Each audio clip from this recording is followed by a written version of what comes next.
같이 찬송가 465장 함께 찬송하시겠습니다.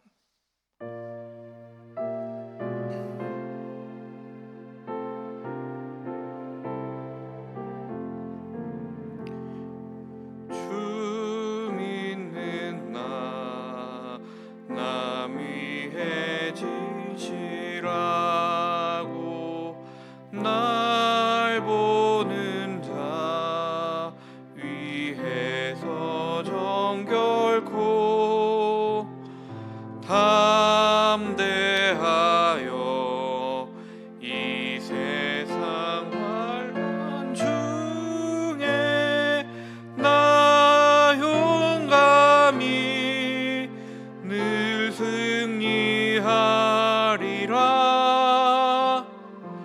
나 용감히 늘 승리하리라. 저 원수도 내 참된 친구 삼고 남 주면서 행한 일 잊으리. 연약한 나 늘 온유 겸손하여 늘 섬기며 기쁘게 살리라. 늘 섬기며 기쁘게 살리라. 늘 바빠도 나 힘써 기도하며 주와 함께 늘 교제하리라. 주 가신 길 그 발자취를 따라 믿음으로 늘 살게 하소서. 믿음으로 늘 살게 하소서.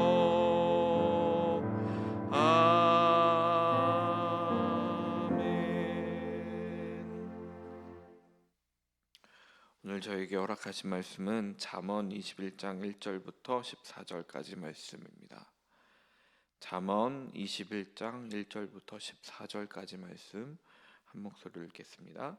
왕의 마음이 여호와의 손에 있음이 마치 봇물과 같아서 그가 임의로 인도하시느니라. 사람의 행위가 자기 보기에는 모두 정직하여도 여호와는 마음을 감찰하시느니라. 공의와 정의를 행하는 것은 제사 드리는 것보다 여호와께서 기쁘게 여기시느니라. 눈이 높은 것과 마음이 교만한 것과 악인이 형통한 것은 다 죄니라. 부지런한 자의 경영은 풍부함에 이를 것이나 조급한 자는 궁핍함에 이를 따름이니라. 속이는 말로 재물을 모으는 것은 죽음을 구하는 것이라. 곧 불려다니는 안개니라. 악인의 강포는 자기를 소멸하나니 이는 정의를 행하기 싫어함이니라. 죄를 크게 범한 자의 길은 심히 구부러지고 깨끗한 자의 길은 고드니라. 다투는 여인과 함께 큰 집에서 사는 것보다 움막에서 사는 것이 나으니라. 악인의 마음은 남의 재앙을 원하나니 그 이웃도 그 앞에서 은혜를 입지 못하느니라. 거만한 자가 벌을 받으면 어리석은 자도 지혜를 얻겠고 지혜로운 자가 교훈을 받으면 지식이 더하리라. 의로우신 자는 악인의 집을 감찰하시고 악인을 환난에 던지시느니라. 귀를 막고 가난한 자가 부르짖는 소리를 듣지 아니하면 자기가 부르짖을 때에도 들을 자가 없으리라. 은밀한 선물은 노를 쉬게 하고 품 안의 뇌물은 맹렬한 분을 그치게 하느니라. 아멘. 기도를 안 했네요. 잠깐 기도하겠습니다. 주님 감사합니다. 오늘 하루도 이렇게 주님 앞에 나아올 수 있도록 하여 주시니 감사드립니다. 주님께서 주신 하루입니다. 그러니 주님과 동행함으로 살아가는 우리가 되게 하여 주시옵소서. 그 하루를 시작하며 주님 앞에 나아옵니다. 우리가 주님 앞에 가지고 나아가는 기도의 제목들이 무엇인지 주님은 아십니다. 그것들 들어주시고 인도하여 주시옵소서. 우리가 주님 베푸신 날들 살아갈 때 예수님께서 걸으셨던 길을 닮아가는 우리의 삶이 되게 하여 주시옵소서. 그래서 우리가 찬양했던 것처럼 이웃을 사랑하며 살아가는 우리가 되게 하여 주시옵소서. 또 교만하지 아니하고 겸손하게 살게 하여 주시옵소서. 공부해서 남 준다는 말씀처럼 주는 사람, 베푸는 사람 될 수 있도록 주님 인도하여 주시옵소서. 예수 그리스도의 이름으로 기도드렸습니다. 아멘. 오늘 저희에게 허락하신 말씀은 잠언 21장 1절부터 14절까지 말씀인데요. 잠언의 말씀은 지혜로운 자가 되라고 날마다 촉구합니다. 정의로운 사람이 되어야 한다 하고 말씀합니다. 정의로운 사람이 되는 것은 잠언에서는 선택이 아니라 필수입니다. 불의한 자가 되지 않아야 합니다. 불의한 자는 다른 사람의 이익도 가로채는 사람이고 어떻게 하면 나만 잘 살까 고민하는 사람입니다. 다른 사람이 굶어 죽어도 전혀 개의치 않습니다. 자신만 잘 살면 되기 때문입니다. 그러나 잠언뿐 아니라 모든 성경은 모두가 행복한 나라를 원하는 것 같습니다. 하나님과 함께 모두가 행복한 나라를 소망하며 나아가는 저와 여러분이 되기를 간절히 소망합니다. 1절 말씀입니다. 지혜로운 왕은 하나님의 대리자입니다. 그래서 우리가 수요 예배 때 사무엘상을 하고 있는데 하나님께서 왕으로 세우신 것은 하나님의 마음으로 이스라엘 나라를 통치하시기를 원하시는 것입니다. 그러니까 왕도 하나님의 다스림을 받아야 합니다. 왕도 하나님의 말씀을 따르며 하나님의 말씀을 마음에 새기며 그렇게 통치해야 합니다. 그러면서 하나님께서 왕의 마음을 만지십니다. 현대에도 나라의 수장이 누가 되느냐에 따라 많은 법들과 정책들이 바뀝니다. 그런데 당시에는 훨씬 더 심각했습니다. 그러니까 왕의 말 한마디가 사람을 죽이기도 하고 살리기도 했습니다. 그러나 하나님께서는 백성들이 행복하기를 원하십니다. 그러니까 왕을 통해서 그 행복한 나라로 만들고자 하셨습니다. 왕의 마음을 만지셔서 온 백성들이 행복을 향해 나아갈 수 있도록 하시는 분이 바로 우리 하나님이십니다. 물은 강둑을 따라 흐릅니다. 한글 성경에서는 보라고 표현하고 있지만 펠레그라는 단어로 썼는데요. 시내, 운하, 개울 등의 뜻을 가지고 있는 단어입니다. 그러니까 강물이 그 뚝을 따라 흐르듯이 강둑을 따라 흐르듯이 왕의 마음을 인도하시는 것입니다. 그래서 왕이 좋은 정책을 펼 수 있도록 주님은 인도하십니다. 여호와께서 왕의 마음을 움직이십니다. 물론 지혜로운 왕의 말입니다. 그것은 모두 다 백성들에게 복을 주시기 위해 행복하게 살기 위해서입니다. 2절입니다. 사람은 누구나 자기가 옳다라고 생각합니다. 정도의 차이가 있지만 옳은 일을 한다고 주장하고 자신이 가지고 있는 신념이 바르다라고 말합니다. 그래서 잠언에서도 사람의 행위가 자기 보기에는 모두 정직하다 하고 말씀하는 것 같습니다. 그런데 사사기서에 보면 그것이 좋지 않게 나옵니다. 이스라엘에 왕이 없으므로 사람이 각기 자기의 소견에 옳은 대로 행하였다라고 사사기에서는 말씀합니다. 자기가 옳다고 여기는 대로 하다가 자신들이 선과 악을 판단하게 되고, 그리고 결국에는 전쟁도 나고 하게 됐습니다. 사람은 모든 것을 알지 못합니다. 그것은 정의란 무엇인가라는 책에 아주 잘 나와 있습니다. 자신이 아는 만큼 판단하는 것이고, 그러니 부분적이고 이기적인 판단이 될 수밖에 없습니다. 자신들이 생각하는 정의와 다른 사람들이 생각하는 정의가 다르다라는 겁니다. 그러니 선과 악의 판단은 하나님께 맡겨야 합니다. 누구나 자신이 옳다 이야기하지만 하나님께서는 그 마음을 감찰하신다라고 말씀합니다. 감찰하다라는 단어가 타칸이라는 단어입니다. 이 단어의 뜻이 참 저는 좋더라고요. 저울에 달아보고, 그리고 그래서 공평한지 공정한지 확인하여 평등하게 하는 것이 바로 이 타칸이라는 단어랍니다. 3절 말씀입니다. 함께 읽었으면 좋겠습니다. 공의와 정의를 행하는 것은 제사 드리는 것보다 여호와께서 기쁘게 여기시느니라. 아멘. 사람의 삶 속에서 공의와 정의를 행해야 합니다. 제사 드리는 것보다 더욱 중요합니다. 삶은 하나님 없다 하는 사람처럼 살다가 주일에 와서 예배 드리는 것보다, 그 예배 드리는 것은 하나님께서 기뻐하시지 않을 것이라는 것이 불보듯 뻔합니다. 제사가 중요하지만 그보다 더욱 중요한 것은 삶이라는 것입니다. 삶 속에서 하나님의 말씀이 이루어지는 삶, 하나님께서 말씀하시는 공의와 정의가 이루어지는 삶, 특별히 앞에서 말씀드렸던 왕과 같은 사람들에게는 이것이 더욱 중요할 것입니다. 높은 자리에 올라갈수록 자신이 할 수 있는 것이 많아질수록 하나님의 말씀을 이루어 나아가는 삶이 더욱 중요하다는 말입니다. 하나님의 말씀이 삶 속에서 이루어지는 삶, 그것이 가장 중요한 제사이고 의식입니다. 그 다음에 제사 드리는 겁니다. 담임 목사님 몇 번 말씀하셨지만 하나님께서는 우리의 모든 것을 원하시는 분이십니다. 그것은 우리의 삶까지도 원하신다라는 뜻입니다. 삶 속에서 하나님을 드러내며 그렇게 살아가는 저와 여러분이 되기를 소망합니다.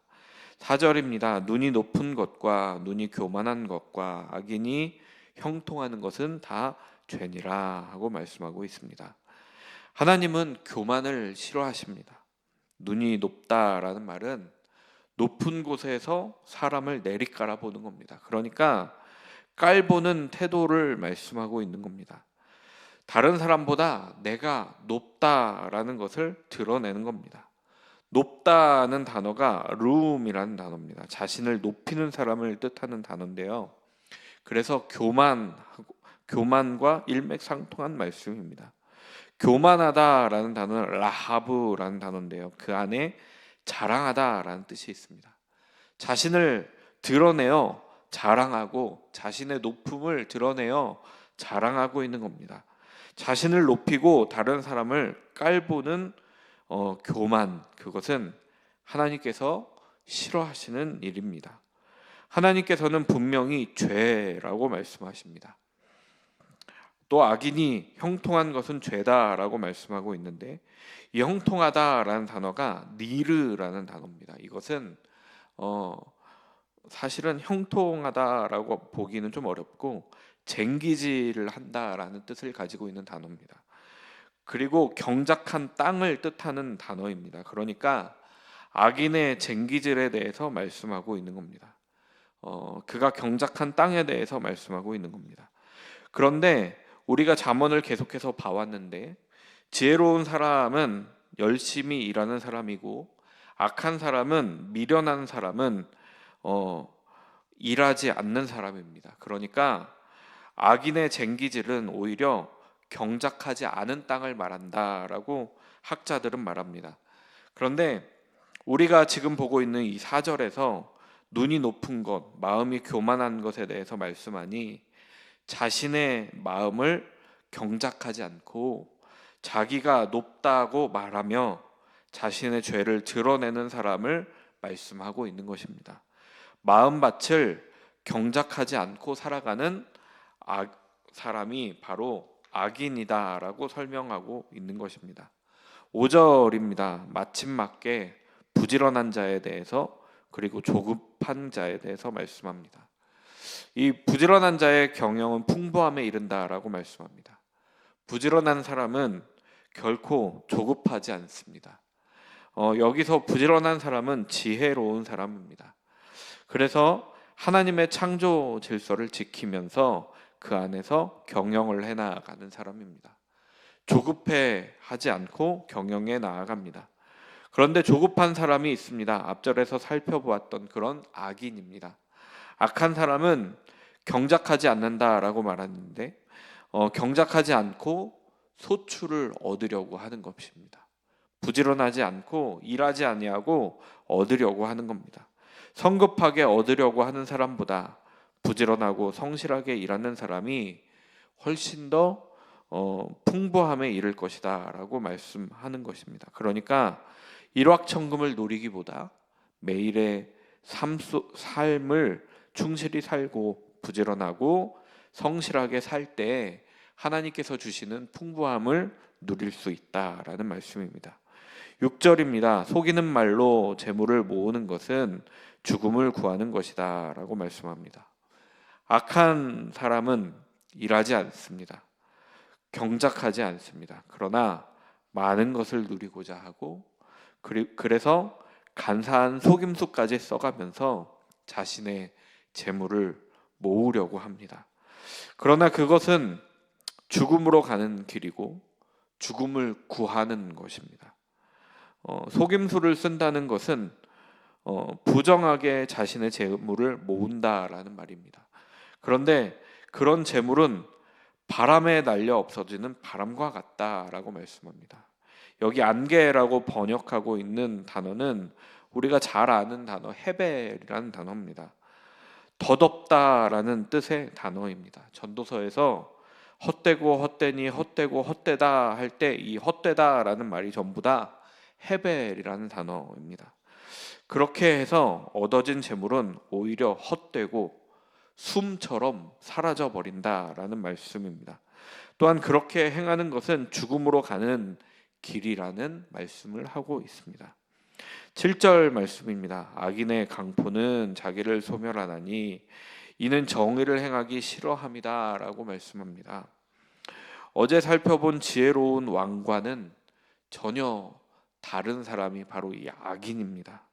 지혜로운 왕은 인자와 정의를 행함으로 자기를 보호하고 자신의 자리도 지키는데 악인은 강포합니다. 조급한 것에서부터 속임수를 쓰고 이제는 강포합니다. 강포하다라는 단어 쇼드는 폭력, 파괴, 억압, 도적질 같은 뜻을 가지고 있습니다.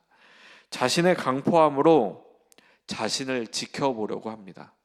자신이 믿는 힘, 억압, 그 도적질에서 얻는 그 재물 그런 것들을 믿고 있습니다. 그러나 그것은 오히려 자신을 소멸하게 된다라고 말씀합니다.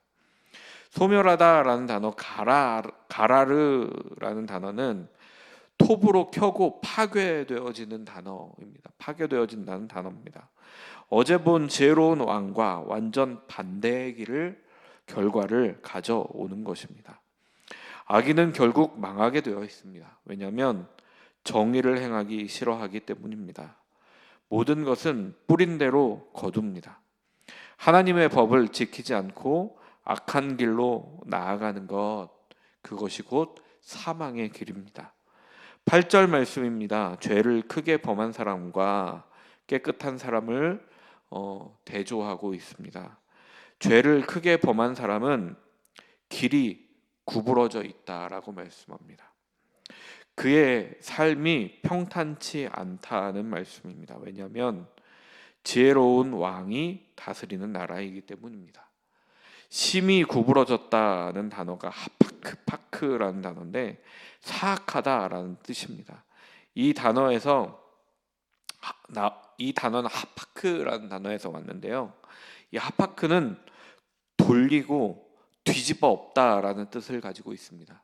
그러니까 지혜로운 왕이 다스리는 나라에서는 타작하는 바퀴로 누른다라고 어제 말씀드렸는데, 어, 돌리고 뒤집어 엎는 매서운 형벌이 그의 삶에 있을 것이다라는 말씀입니다. 꼭 법적인 형벌이 아닐지라도 그가 그렇게 살아가고 있는 것 그 자체가 구부러진 길이고, 그 길은 사악한 길이고 사망으로 가는 길이라는 것입니다. 죄를 크게 범한 사람과 대조되는 사람이 바로 깨끗한 사람입니다. 깨끗한 사람은 깨끗하다라는 단어, 자크라는 단어, 맑고 정결하고 순결하다라는 뜻을 가지고 있습니다. 그러니까 악으로 인해서 더럽혀지지 않은 사람입니다. 그의 글은 곧습니다. 이 곧다라는 단어, 아샤르라는 단어는 그 뜻 안에 정직하다, 옳다라는 뜻을 가지고 있습니다. 그러니까 그의 삶은 평탄한 길을 걷게 될 것인데, 혹 그렇게 보이지 않더라도 그의 삶은 복된 삶이라는 겁니다. 그의 길이 정직하고 옳은 길이기 때문입니다. 9절 말씀입니다. 다투는 여인이라고 말씀합니다. 여기서 여인이라고 말씀하고 있지만 남성이든 여성이든 다투는 사람을 뜻한다고 생각하면 더 좋을 것 같습니다. 왜냐하면 여성만 다투지 않기 때문입니다. 남성도 다투는 것을 좋아하는 사람이 있습니다. 좋아한다고 표현했지만 다투는 것을 좋아하는 사람이 있을까 싶기는 한데 그 자리에 늘 있는 사람들이 있습니다. 어찌됐든 잠언에서는 특별히 그런 사람을 미련한 사람이다라고 말씀합니다. 제가 참 존경하는 형님이 있는데요, 목사님이세요. 잘 목회를 하고 계신데 그 형님이 결혼 초기에 사모님이랑 정말 많이 싸운 겁니다. 그래서 어느 날 그런 얘기를 하시더라고요. 제가 정말 존경하는 성품이 정말 좋으신 분인데 집에 들어가는 것이 너무 무섭고 힘들다라는 고백을 한 적이 있습니다. 지금은 잘 살고 계세요. 딸도 3명 낳고 그렇게 살고 계신데 어쩌면 오늘 말씀이 이런 말씀이 아닌가 싶습니다. 가정에서의 다툼은 큰 집을 무색하게 하는 어려운 생활을 하게 된다라는 말씀입니다.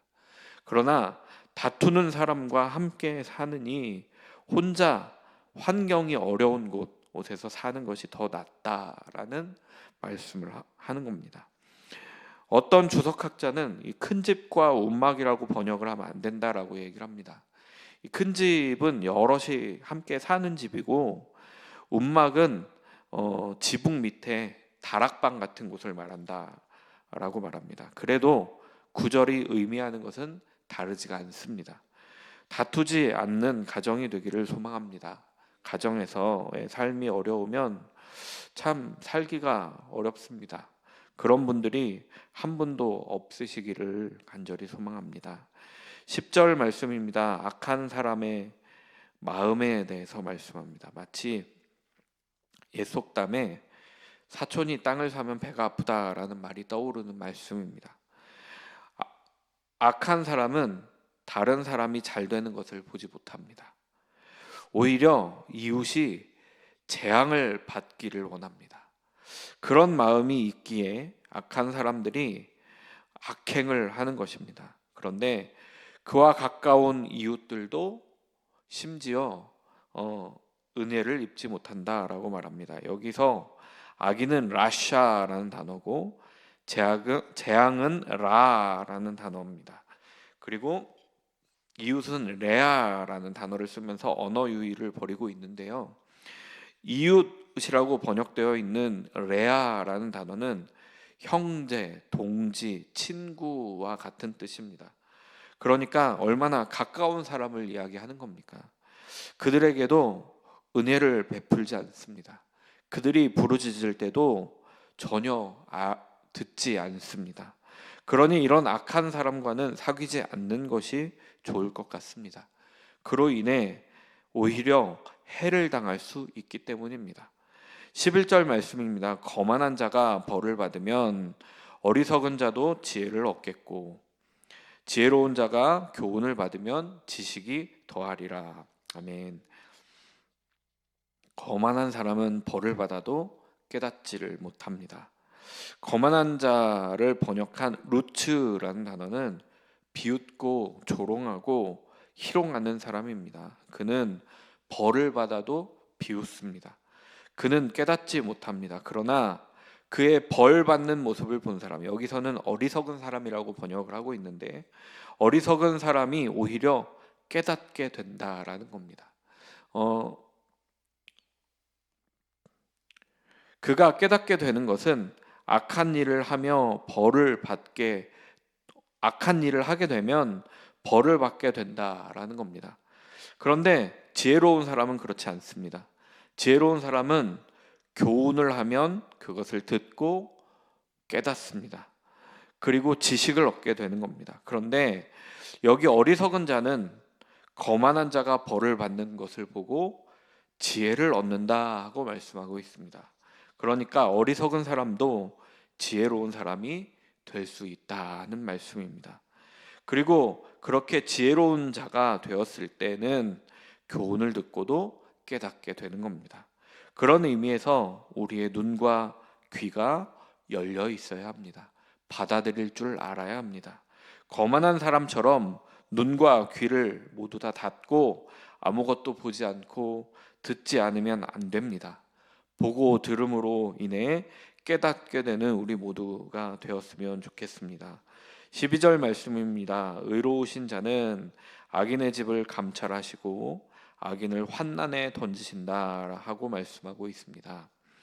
여기서 의로우신 자는 사람을 말하는 것이 아닐 겁니다. 하나님을 뜻하는 겁니다.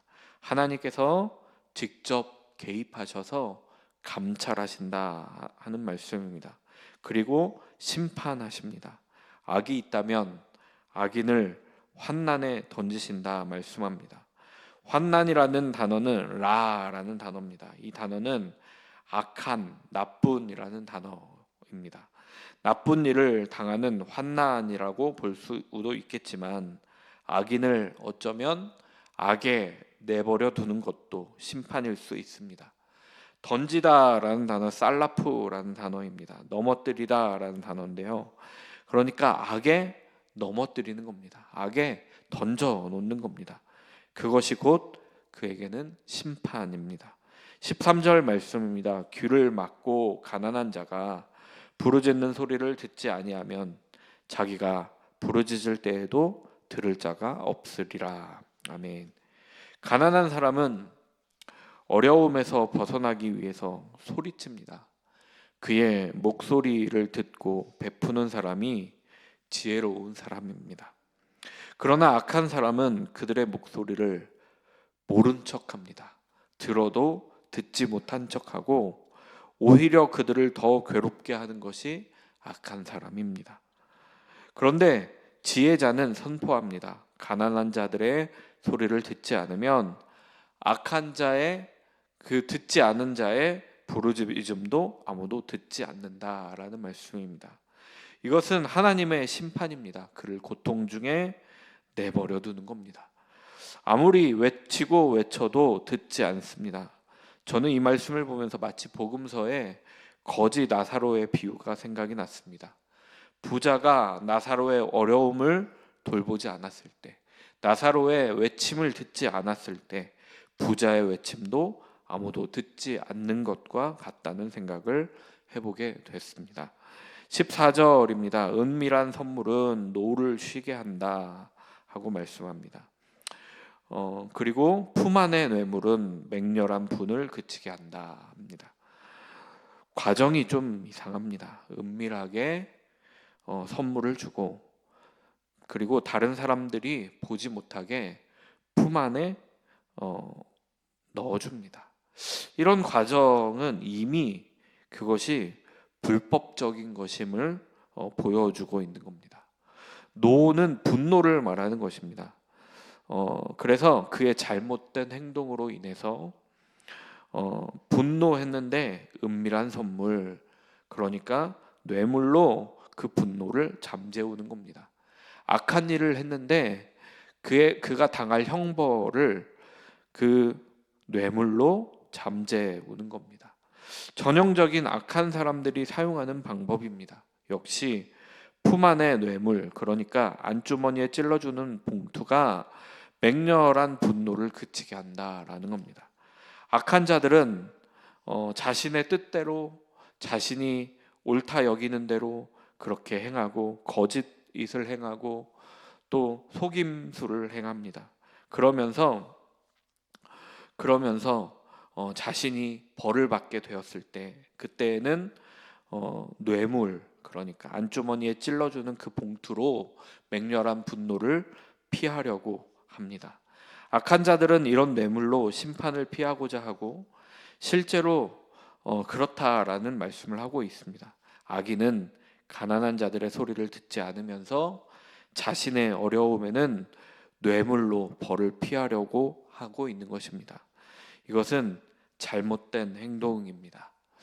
오늘 말씀에서 저에게 가장 마음에 와닿았던 부분은 3절 말씀입니다. 우리의 삶을 받으시는 하나님을 기억하며 삶을 살아가고 하나님의 말씀을 행하면서 살아가는 저와 여러분이 되기를 간절히 소망합니다. 오늘은 기도합니다. 어린이교회, 청소년교회, 그리고 선교사님들의 자녀들을 위해서 기도 부탁드리고요. 또한 남궁년 집사님과 유민지 자매님을 위해서도 기도 부탁드립니다. 사랑의 하나님, 감사드립니다. 오늘 우리에게 주시는 말씀을 잘 기억하게 하여 주시옵소서. 우리의 삶을 흠양하시는 주님이십니다. 악인으로 살아가는 것이 아니라 선한 사람으로 하나님께서 주시는 말씀을 우리 안에 행하며 우리의 삶이 되게 하는 그런 삶을 살아갈 수 있는 우리 모두가 되게 하여 주시옵소서. 예배 행위와 재물이 먼저가 되지 않게 하시고 하나님과 동행하는 삶, 하나님의 말씀을 기억하는 삶, 성령님 일하시는 삶이 우리의 삶이 되게 하여 주시옵소서. 예수 그리스도의 이름으로 간절히 기도드렸습니다. 아멘.